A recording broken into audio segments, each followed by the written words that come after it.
Le toca al grupo de crecimiento y benecer con la conversión de Saqueo. Su líder es Nora Miranda. Démosle un fuerte aplauso a este grupo en esta hora.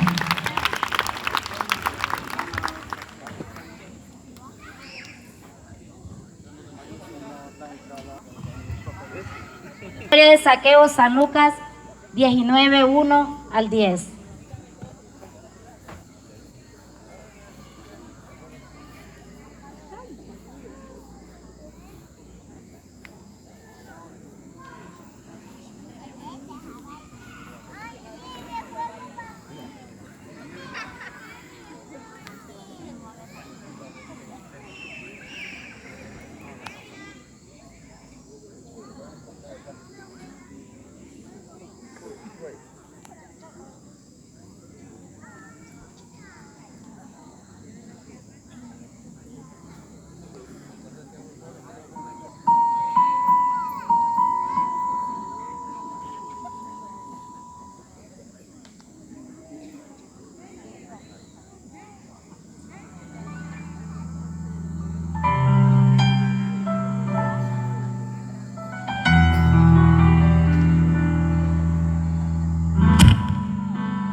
Como Saqueo, yo quiero subir a lo más alto que yo pueda, solo para verte y mirar hacia ti y llamar tu atención hacia mí. Necesito de ti, Señor. Necesito de ti, oh Padre. Soy pequeño y nada más. Dame de tu paz. Dejo todo por seguirte a ti.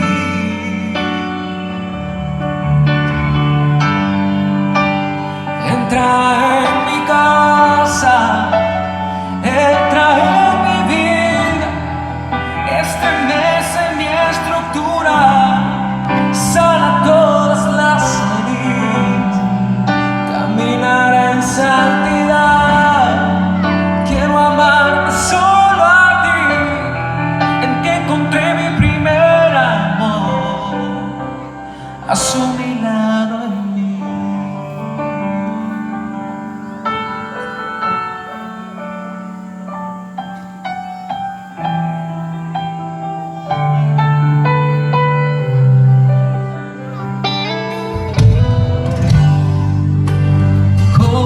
Saqueo, yo quiero subir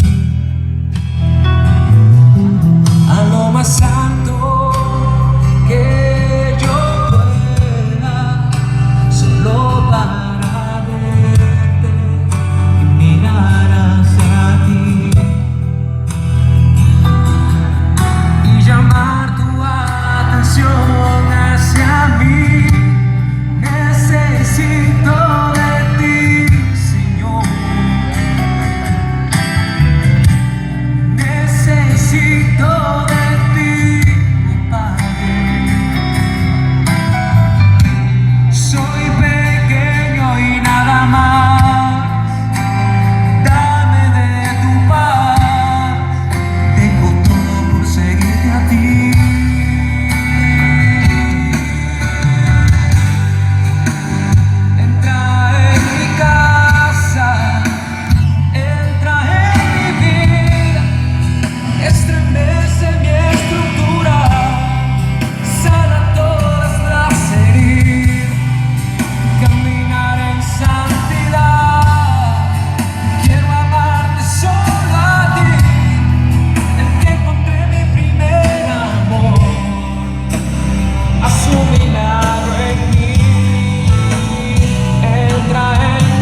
haz un milagro en mí.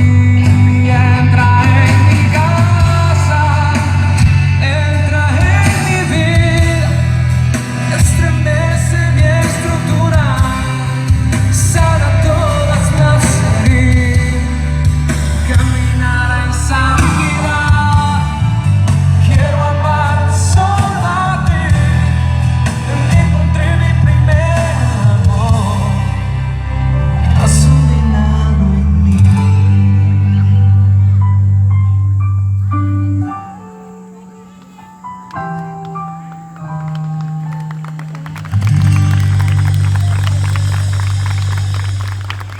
Muy importante. Era jefe de los cobradores de impuestos. Era muy conocido por la gente, pero no porque él era bueno, sino porque él estafaba a la gente, robaba y se hacía cada día más rico. La gente lo miraba como alguien malo y pecador. Y llamar tu atención hacia mí. Necesito de ti. Ana Sánchez, Usted me debe 100 denarios. solamente son 50. Yo le estoy diciendo que son 100 denarios. Saqueo, pero tú eres un injusto. ¿Cómo vas a dejar sin comer a mi familia?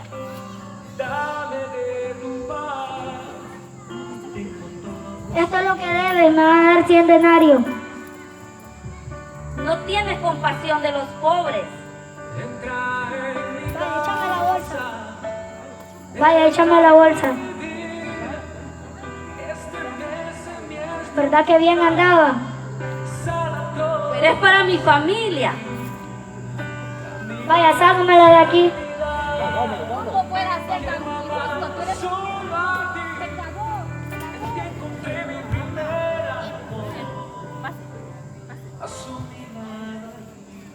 ¿Cómo se llama usted? No, mi día. Me debe 100.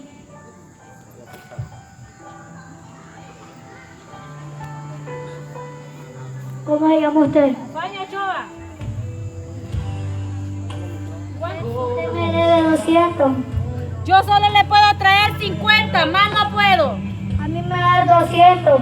Le estoy diciendo que no puedo porque mis niños se me enfermaron y lo que me resta es para la comida. A mí que me interesa que su hijo haya enfermado y que se queden sin comida, a mí me va a dar 200. ¿Usted cree que eso es justo ante los ojos de Dios? Eso no es justo. ¿Verdad que es justo? No es justo. ¡Hombre! ¡No, dame mi dinero! ¡No! ¡Sácamelo de aquí! Siguiente. ¿Cómo se llama usted? Usted me debe 50 denarios.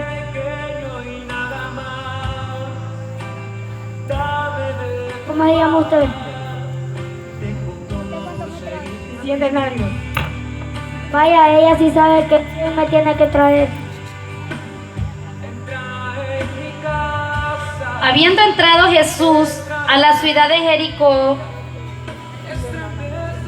A los lirios del campo, que ellos no hilan ni se fatigan. Y yo os aseguro que ni aun Salomón con toda su riqueza y su gloria pudo vestirse como uno de ellos. las personas corrieron hacia él.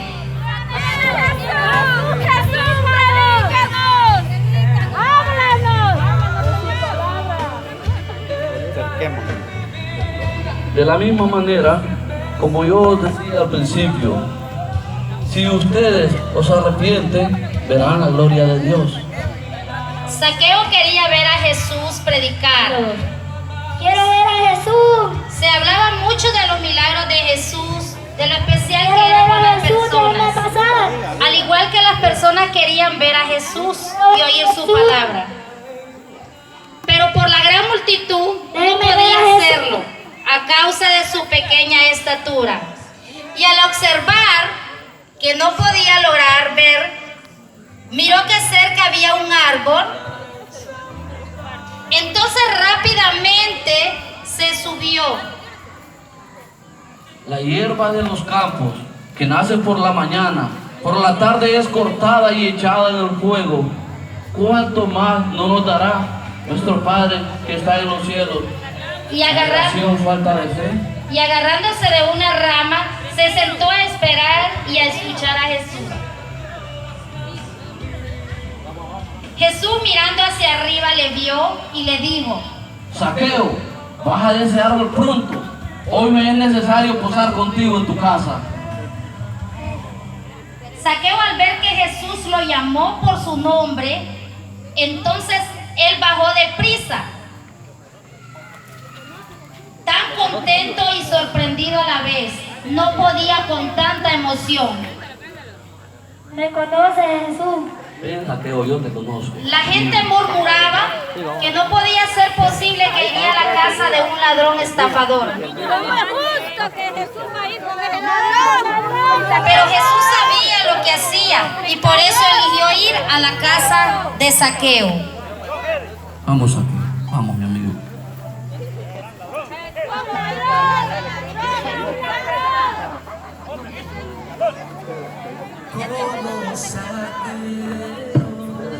Entonces Zaqueo, al oír lo que la gente decía de él, se postró a los pies de Jesús arrepentido.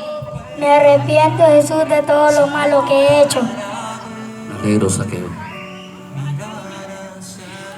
La mitad de mi riqueza daré a los pobres, y si a alguien he defraudado, le daré 4 veces más de mi dinero. Hoy ha venido la salvación a esta casa porque Él es un descendiente de Abraham. Porque el Hijo de Dios vino a buscar y a salvar lo que se había perdido. Esta es la historia de Zaqueo. ¡Grupo! Gracias, hermanos y amigos, por su atención. Esta fue la presentación de Grupo Ebenezer.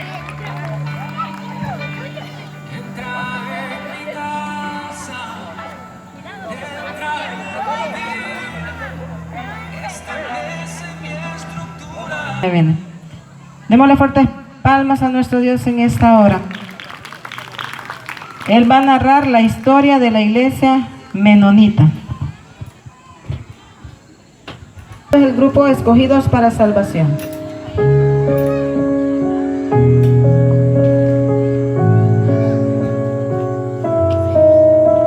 Dios les bendiga en esta preciosa hora, hermanos.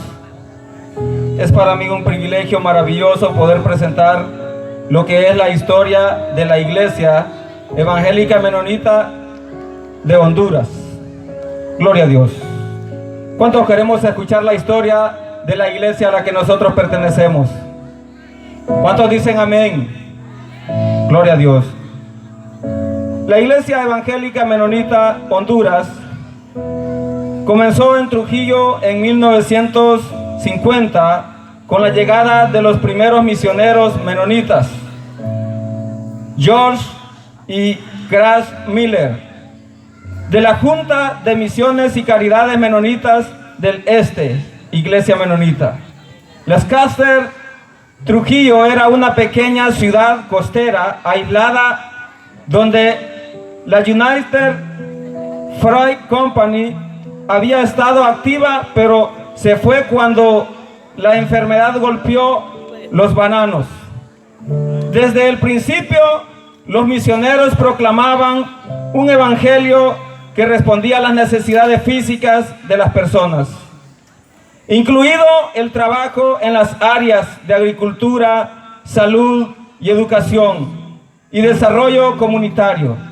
En 1951 se estableció una clínica operada por una enfermera misionera, Dora Taylor, y una nueva creyente, Tilda Inbold, quien también acompañó a los Miller en las visitas de los domingos por la mañana para dar lecciones de la Biblia en español. Gloria a Dios. A fines de 1952 se completó el primer edificio de la iglesia en Trujillo. Se realizaban servicios y había 6 miembros. El trabajo ya se estaba extendiendo hacia el interior, a través del fértil valle de Laguán hasta Olancho. Luego, siguiendo las principales rutas de tráfico a través de las 3 ciudades más grandes y sus áreas periféricas, un programa de servicio voluntario comenzó en 1959. Voluntarios norteamericanos y más tarde jóvenes hondureños trabajaron en programas comunitarios junto con los plantadores de iglesias. Gloria a Dios. En la década de 1960 marcó la transición del liderazgo misionero al nacional. El crecimiento fue gradual, de 65 miembros en 1960 a 292 en 1970. En 1961 se formaron consejos locales y en 1962 se organizó el Consejo General de la Iglesia, con 4 misioneros y 4 ancianos nacionales. Para 1964, el Consejo General eligió un comité ejecutivo. Se inició un programa de capacitación de liderazgo en Trujillo en 1965.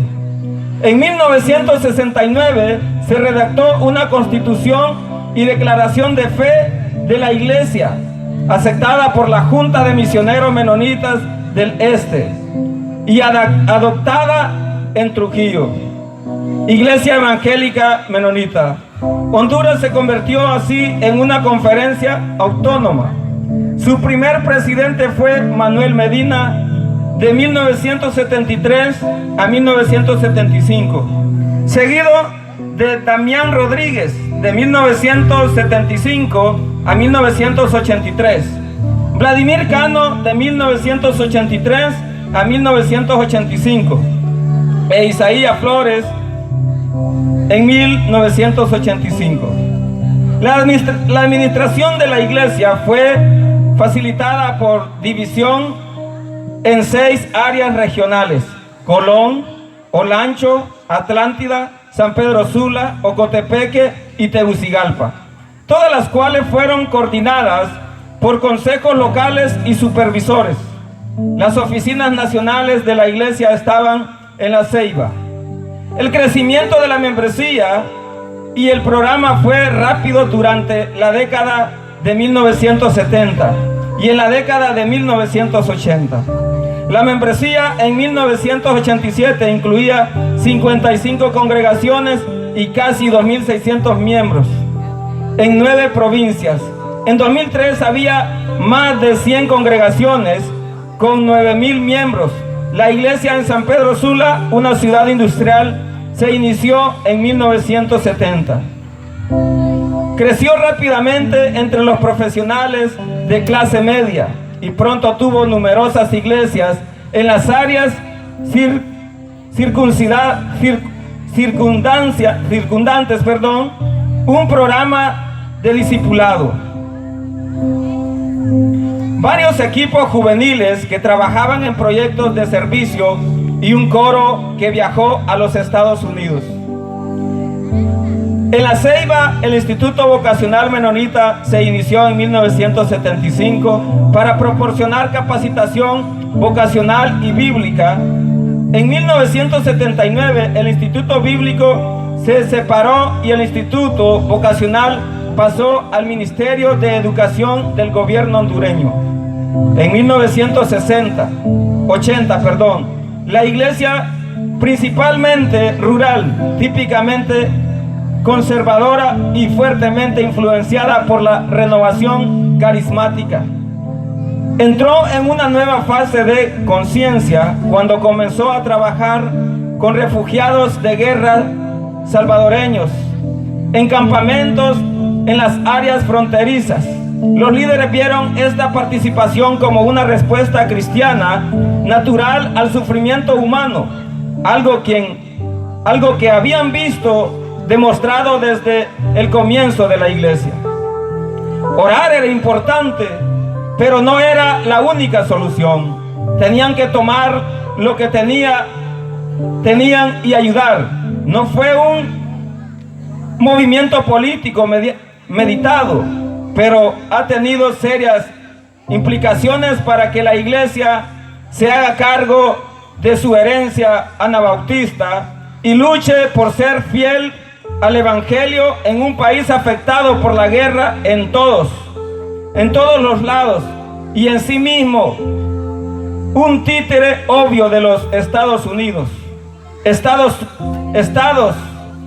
El Comité Central Menonita apoyó a los menonitas hondureños en este trabajo, donde trabajaron junto con otras agencias bajo alto comisionado de las Naciones Unidas para los refugiados. En 1982, cuando el servicio militar se hizo obligatorio, la iglesia era uno de varios grupos menonitas de amigos que se unieron para enviar una declaración al Congreso hondureño, dado a conocer su posición histórica no resistente y pidiendo oportunidades de servicios alternativas.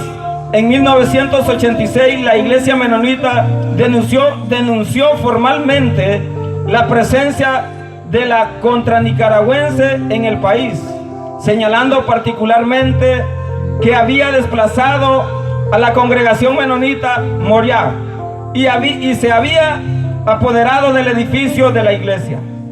Pidieron la protección del gobierno de su gente. Fran envió cartas a los periódicos sobre situaciones actuales y las interacciones con los funcionarios fueron bastante comunes. Varios trabajadores.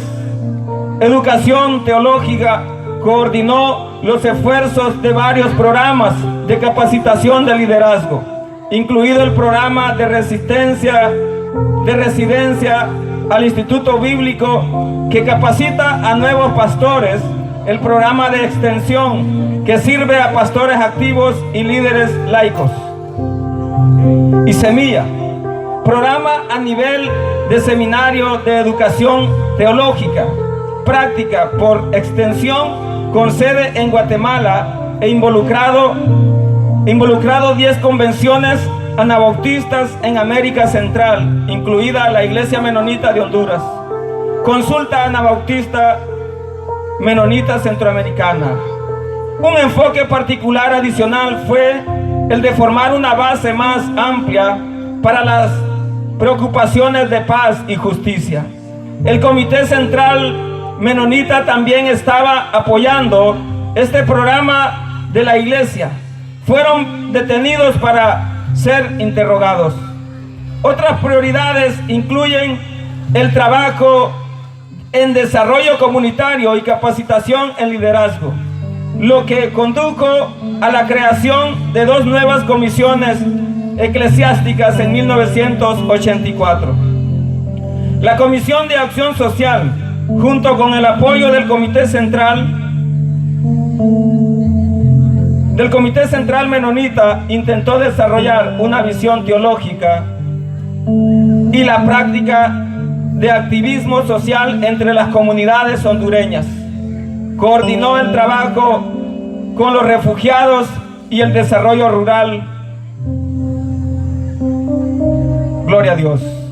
Ha sido para mí, queridos hermanos, un privilegio poder contar un poco de lo que es la historia de la iglesia menonita en Honduras, y que gracias a esos misioneros que un día se presentaron en las costas de Colón, también el evangelio pudo llegar a lo que es la comunidad de las 40. Por eso yo diría que le demos unas fuertes palmas a nuestro Dios, porque gracias a hombres y mujeres valientes el evangelio se ha extendido por muchos lugares. Dios les bendiga y nuestra hermana continúa. Damos gracias a Dios por la historia de la iglesia menonita que nuestro hermano Alexis ha leído, y continuamos ahora con el grupo escogido para la salvación. El drama se llama El carcelero de Filipo y nuestro hermano Daniel es el líder de este grupo. Démosle un fuerte aplauso a este grupo escogidos para salvación en esta hora.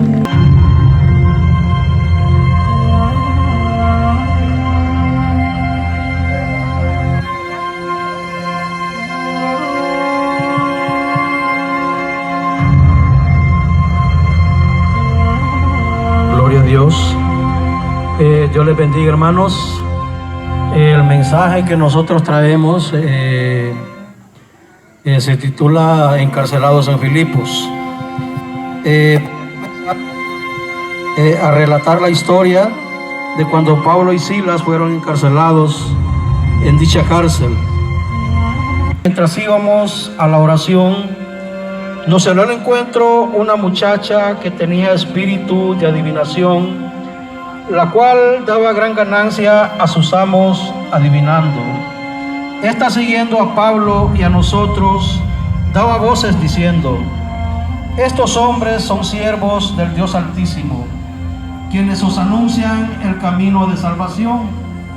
Y esto lo hacía por muchos días, mas desagradando a Pablo, este se volvió y dijo al espíritu: te mando en el nombre de Jesucristo que salgas de ella.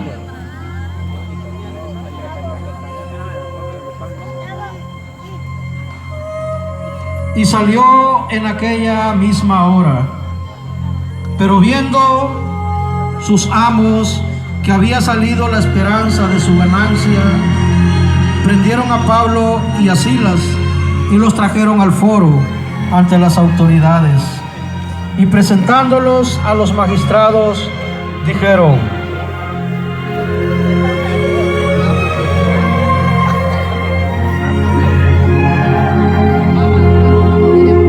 estos hombres, siendo judíos, alborotan nuestra ciudad y enseñan costumbres que no es lícito recibir, pues somos romanos. Y se agolpó el pueblo contra ellos, y los magistrados ordenaron, rasgándole las ropas, ordenaron azotarles con vara.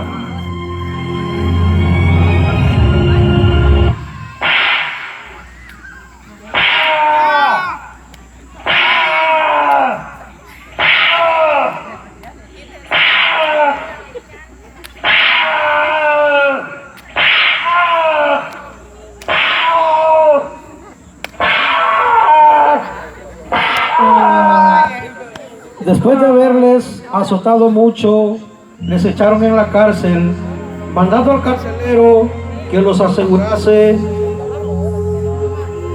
con seguridad, el cual recibió este mandato y lo metió en el calabozo de más adentro, y les aseguró los pies en el cepo.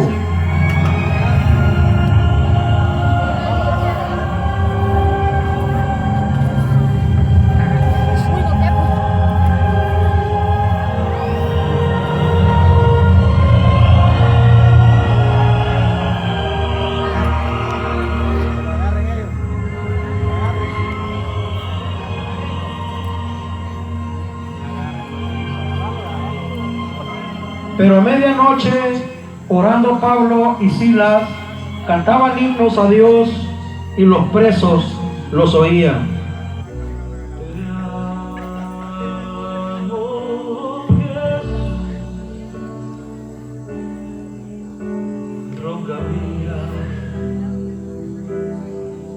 Castillo mío,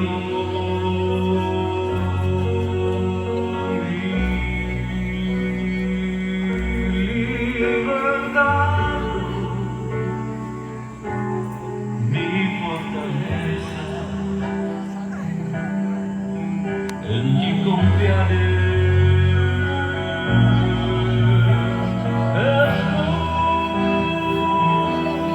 Escudo y fuerza de mi salvación.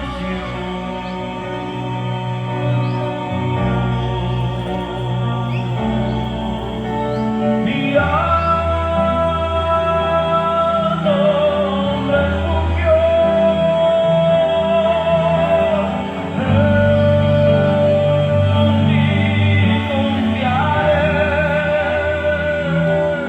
Entonces sobrevino de repente un gran terremoto, de tal manera que los vientos de la cárcel se sacudían, y al instante se abrieron todas las puertas y las cadenas de todos se soltaron.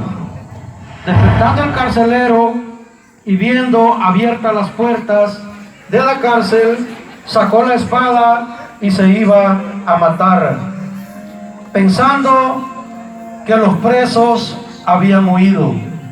Mas Pedro clamó a gran voz: no te hagas ningún mal, pues todos estamos aquí.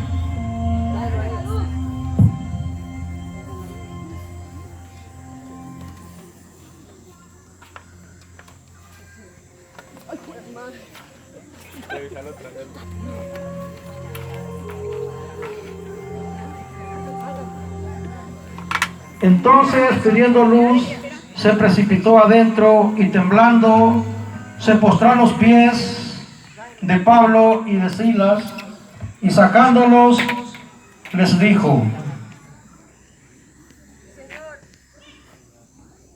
Señores, ¿qué tengo que hacer para ser salvo? Cree en el Señor Jesucristo y serás salvo tú y tu casa. Gloria a Dios. El mensaje, amados hermanos, amados amigos, en esta hora, como pudimos ver en la dramatización, como todos sabemos, el Señor es el mismo de ayer, de hoy, por los siglos. Y así como el Señor liberó a Pablo y a Silas y a los demás carceleros que estaban junto con ellos, así el Señor puede libertarte en esta noche, amado hermano y amado amigo. No importa cuál sean las cadenas, la cárcel donde el enemigo haya querido sumergirte y tenerte ahí, pero el Señor, como dice su palabra, el Señor sigue obrando milagros y liberando a los cautivos, a todos los oprimidos por el enemigo. Dios les bendiga y Dios les guarde, y así entregamos el tiempo a la hermana que nos entregó. Gloria a Dios. Fuerte aplauso, amén. Al grupo Escogidos para Salvación. La lectura de la historia de la Biblia por Fanny Chua. La que leyó anteriormente era el decreto. Ahora ella va a leer lo que es la lectura de la Biblia, la historia, perdón, de la Biblia. Así. Bueno, hermanos, vamos a recopilar un poquito, ¿verdad? Sabemos de que la historia de la Biblia es amplia si la informamos hasta el día de hoy. Entonces vamos a leer un poquito. Dice: la historia de la Biblia es el conjunto de libros canónicos de judaísmo y de cristianismo. La canonicidad de cada libro varía dependiendo de la tradición adaptada, según las religiones judía y cristiana. La Biblia transmite la palabra de Dios. La Biblia, o al menos parte de ella, se encuentra traducida a 2.303 idiomas. Sabemos, ¿verdad?, que hay amplios idiomas, entonces hoy sabemos de que la Biblia está traducida a 203 idiomas. La Biblia es considerada un libro sagrado por varias religiones del occidente, pero no de todo el material que contiene este carácter religioso, incluyendo la genealogicidad, censos, leyes civiles, actos administrativos, etc., sino que tiene valor histórico y literario. Es un conjunto de libros cuyo número varía según el canon. La Biblia es una compilación de texto que en un principio era documentado separado, llamados libros, escritos primero en hebreo, arameo y griego, durante dilatado periodo de tiempo y después reunidos por forma Tananja, que es Antiguo Testamento para los cristianos, y luego el Nuevo Testamento. Ambos testamentos forman la Biblia cristiana, es decir, la Biblia fue escrita a lo largo de aproximadamente 1000 años, 900 años antes de Cristo, y 100 años después de Cristo. Los textos más antiguos se encuentran en los libros de Jueces, Canto de Débora, en los denominados fuentes E y J de la Torá y Pentateuco, que los judíos identifican la Biblia con Tanaj, no consintiéndose bajo ningún concepto el término Antiguo Testamento y no acepta la validez del llamado Nuevo Testamento, reconociendo como un texto sagrado único el canon católico romano de la Biblia que conocemos hoy fue sancionado definitivamente en el Concilio del Hipona en el año 393 de nuestra era, ratificando en el Concilio de Cartago en el año 397, luego nuevamente confirmado por el decreto de la cuarta sesión del Concilio Trento el 8 de abril de 1546. La Biblia es una recopilación de libros escritos entre 750 años antes de Cristo y 110 después de Cristo, divididos en el Antiguo Testamento y conformados por 39, 46 o hasta 51 libros, dependiendo del canon, y el Nuevo Testamento con 20 o 27 libros. El texto al cual acude la religión judía, la cristiana y la católica, entre muchas otras, actualmente es el libro más vendido, difundido en el mundo, estando traducido a más de 2.454 idiomas. Hoy hay más de 50 versiones de la Biblia traducida al español. Podemos ver un poquito de la historia antigua y un poquito de la historia moderna, ¿verdad? Sabemos de que la Biblia es como el manual que nosotros los cristianos tenemos. Gracias a Dios, ¿verdad? Porque pudo permitir que nosotros podamos ser un país donde podamos disfrutarla y deleitarla al momento que nosotros deseamos. En otros países no se hacen estos actos, hermanos. Es prohibido, se esconden o qué sé yo, cómo hacen para leer la Biblia, ¿verdad? O para poder adorar a nuestro Dios. Para continuar va a quedar nuestra hermana Damaris. Aleluya. ¿Estamos listos? El grupo Mahanaí, todavía no miro a nadie colocado. Ya.